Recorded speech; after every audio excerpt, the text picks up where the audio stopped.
ولا تنابزوا بالالقاب، اور ایک دوسرے کو برے نام سے نہ پکارو، برے القاب سے نہ پکارو۔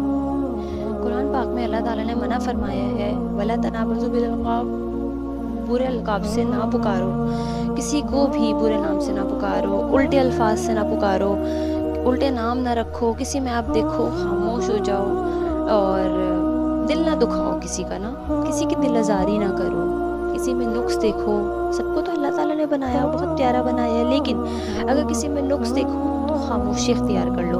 ضروری نہیں ہے کہ فالتو ہی بولنا ہے، کچھ نہ کچھ بولنا ہے۔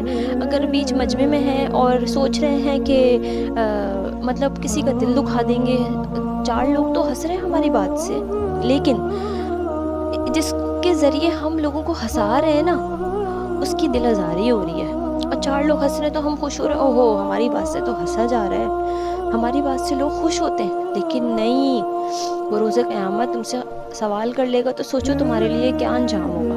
خاموشی اختیار کرو، فضول نہ بولو۔ آیا کہ کسی کی بات سے، کسی کی زبان سے کسی کا دل دکھے نا، تو یہ بات ہمارے لیے بہت نقصان دہ، دنیا میں اور آخرت میں دونوں۔ اللہ تعالیٰ تو کبھی بھی پکڑ کر سکتا ہے۔ زیادہ بولنے والا، فضول بولنے والا جاہل اور بیوقوف کہلاتا ہے۔ کم بولو، اچھا بولو، کم بولنے والا تمیزدار کہلاتا ہے، سمجھدار کہلاتا ہے۔ اس لیے اپنی باتوں پہ غور کرو، سوچ سمجھ کے بات کرو۔